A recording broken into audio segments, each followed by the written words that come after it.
welcome back to my YouTube channel. For today's video ay bibili tayo ng fresh na isda doon sa may Road 1. Hindi sa palengke guys, doon sa may Road 1. Kasi may ano doon, may fresh na isda.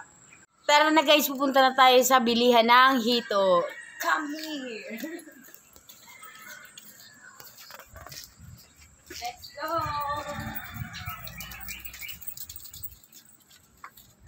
Makikita nyo guys ang bilihan ng hito. Fresh na fresh, gumagalaw pa guys.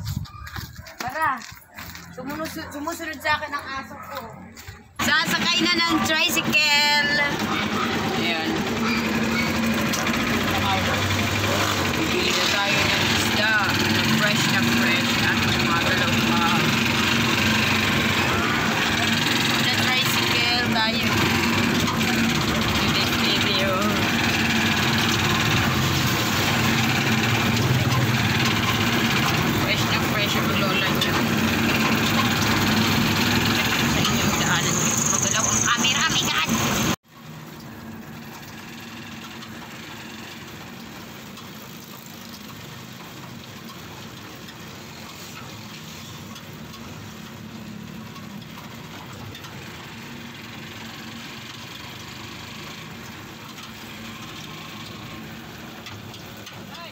Kababa na ako guys ng jeep, kaso lang inihintay ko lang yung hito. Wala pa daw yung hito. Meron silang mga ano, mga fresh to kuya, no? Ito talaga yung mga fresh na ano, shell. Ayan. Hintayin ko na lang kuya, para hindi na ako magpamasahe pabalik. Diyan lang sa malapit. Malapit? Diyan sa Bigti. Hihintayin ko na lang. Ha? Hintayin na lang natin guys ang hito. Ayan, gumagalaw pa oh. Oh, di ba? Ayan, talaba. Ayan. Mga fresh na ano shell, mga fresh na shell. Dito na bibili, tsaka buhay na hito. So, ayan, hintayin natin guys kasi hindi pa dumarating yung ano nila, yung hito nila. Ayan guys, naghihintay ako dito ng hito. Pinapatext pa daw ni kuya yung ano, yung magdi-deliver kung magdadala. Mukhang may darating na hito, pero kung walang darating, ito na lang yung bibilin ko siguro. Yan na lang. Pero parating na daw. Wow, parating na. Akala ko hindi makakarating. Oh, kung gusto nyo bumili ng fresh na mga ano, shell, dito lang kayo pumunta sa Road 1. Ayan oh, gumagalaw pa. Oh. Ang hito, paparating na. Meron din dito. Ito oh, meron ding buhay na cows. Mga manok, 130 lang per kilo. Magkano umaabot ng kilo yung ano kuya? Yung manok? 400 kilo?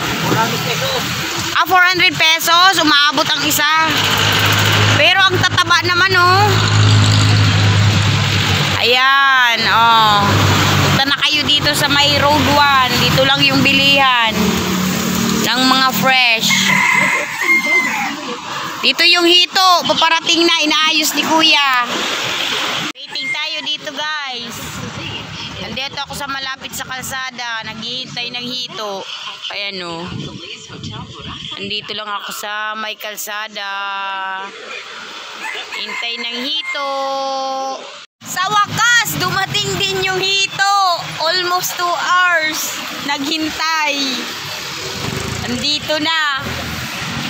Kuya, 170 na lang sa akin kasi ang tagal ko naghintay. Sige na, 170 na lang. Nandito na. Ala, gumagalaw na. Ayan. I'm so excited na. Ang tagal ko hinintay. Ayan, bagong huli. Wow, bagong huli guys. Fresh na fresh. Sa fish pan galing. Fresh na fresh from fish pond. Hala, ang lalaki. Ayan na. Ay, putik. Hala.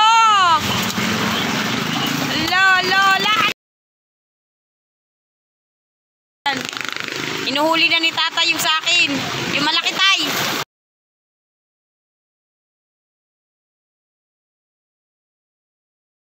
Ako muna yung tubig. Dapat tanggalin muna yung tubig yata. Ayan na. Tingnan ko. Patingin. Ala. Ayan, nagsitakasa na. Dalawa ba? Hindi kaya ni tatay. Ayan, mag-aanuhan na naman yan.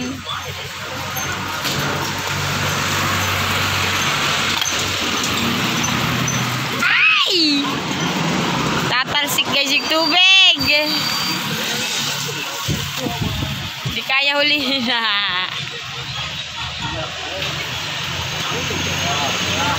Yan. Pauwi na ako guys ng bahay. Sakay na ako sa jeep. Magalaw pa yung ano ko.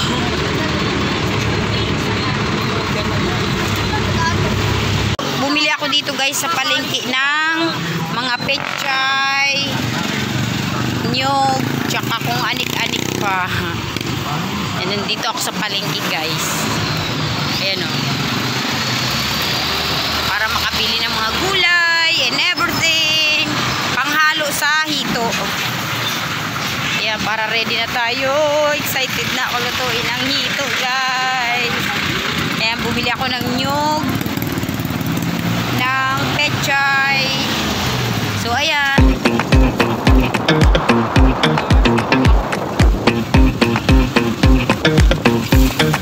Uwi na ako guys. Ilutuin na natin ang hito.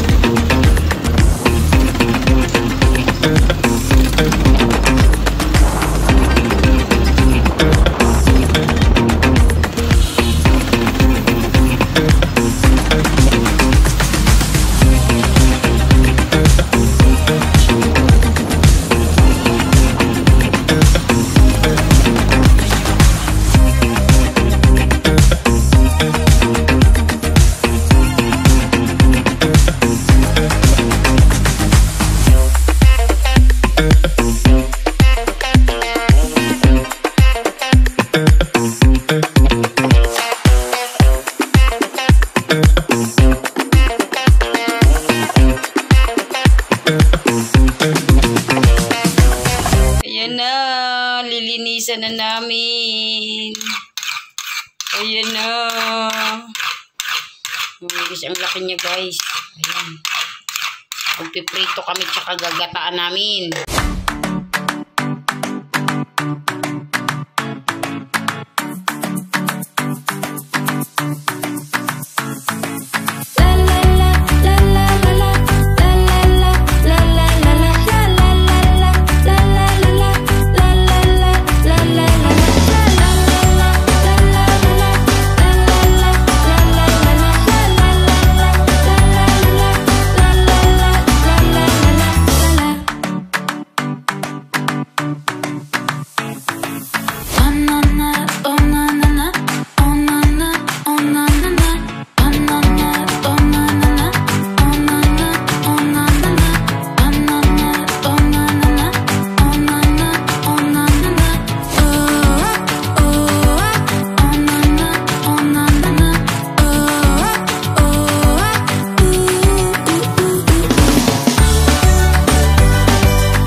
Lulutuin na natin siya maya-maya, guys. This is from fish pond, not from the creek. Sa fish pond to galing, buhay na buhay, fresh na fresh. After 1 year na paghuhugas, natapos din. Dapat hugasan guys ng maayos kasi sobrang langsan niya. Kaya dapat sobrang lilinisan mo siya ng maayos. As in, madaming hugas talaga, as in. Ayan, piniprito muna namin guys yung iba. Yung iba is gagataan. Ito, prito. Yung gagataan guys, ito. Ayan guys, mag-prepare na tayo ng mga pangsahog sa hito. So ayan, mag-prepare na tayo guys. Nandito siya. Meron tayong pichay. Meron tayong ganito. Ano ba to? Hindi ko alam kung anong pangalan nito guys. Ayan. Ilalagay natin sa hito. Lilinisin muna natin. Comment below kung anong pangalan nito guys. And then, meron siyang sibuyas, luya. Importante ang luya para sa lamsa. And kamatis. And bawang. And laurel. Ayan, lalagyan natin ng laurel. Tsaka sili. Gagamitin ko yung luma na sili guys kasi sayang. Ito may binili akong bago pero hahaluan natin yung luma. Sayang naman. So ayan, mag-start na tayo mag-slice nito.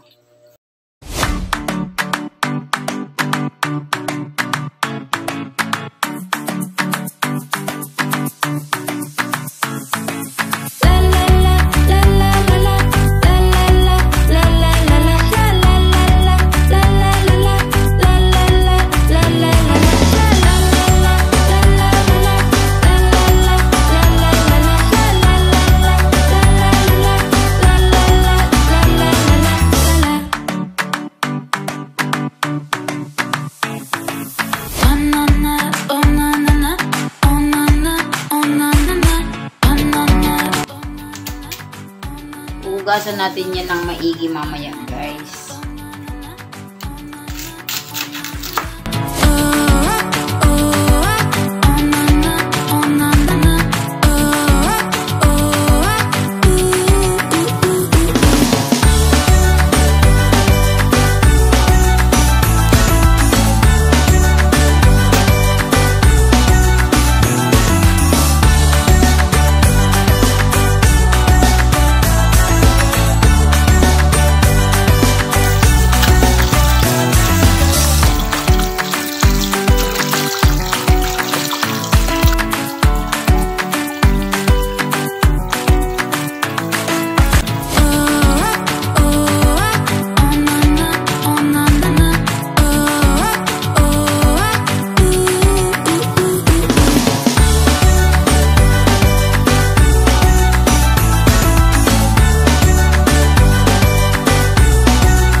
Dapat maraming luya guys para mawala yung lansa.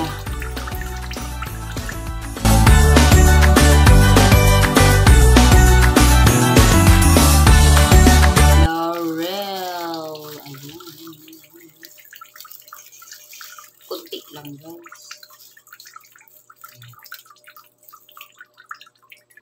Ready na ang mga pangsahog natin. Luluto tayo mamaya sa labas.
guys, lutuin ang hito.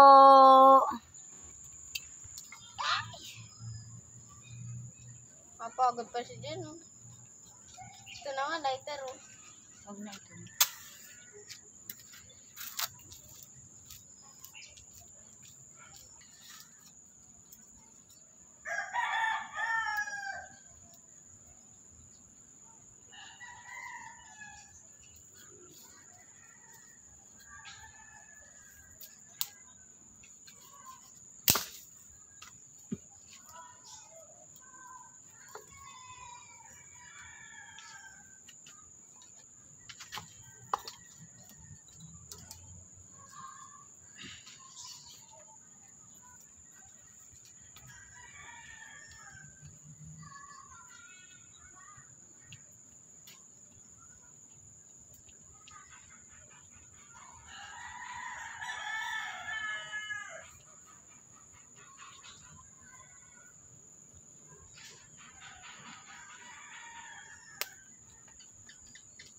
Ayun.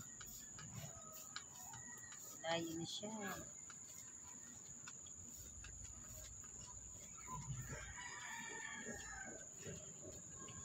Yun. Galing. Galing natin, guys.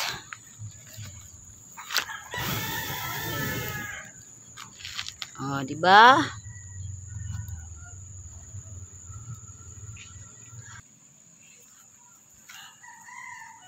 Kumukulo yan. Niluto ko muna guys siya sa suka para mawala ang langsa.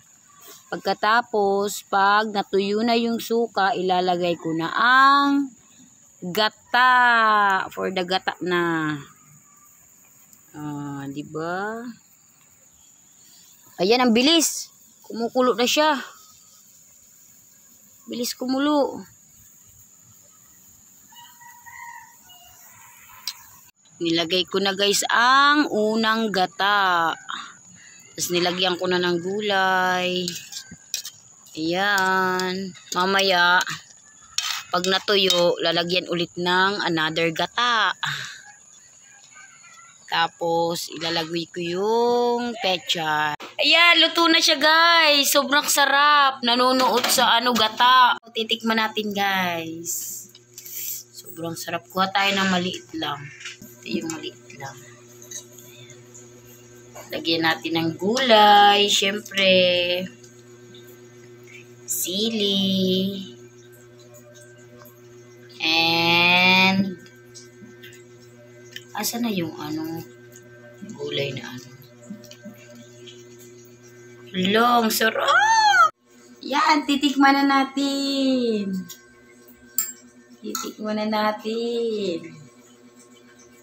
Ang ating luto. Kanin na lang ang kulang. Design pa.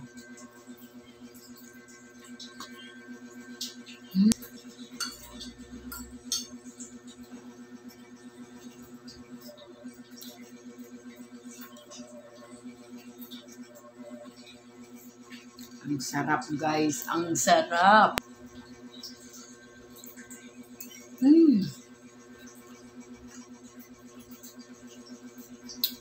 God.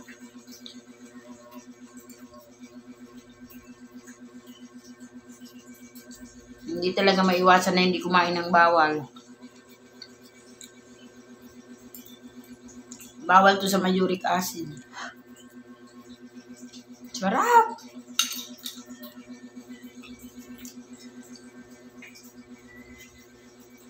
Try nyo na guys. Walang lansa, promise. Kasi hinugasan ng maayos to. Ang daming hugas. Pinigaan sa asin.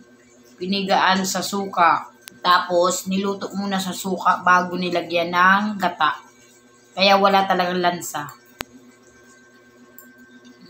Sarap guys. Ang sarap. So, ayan guys. Hanggang dito na lang ang aking video. Kung nagustuhan nyo, i-like nyo and i-share nyo guys. So, ayan lang. Thank you for watching. See you on my next vlog. Bye!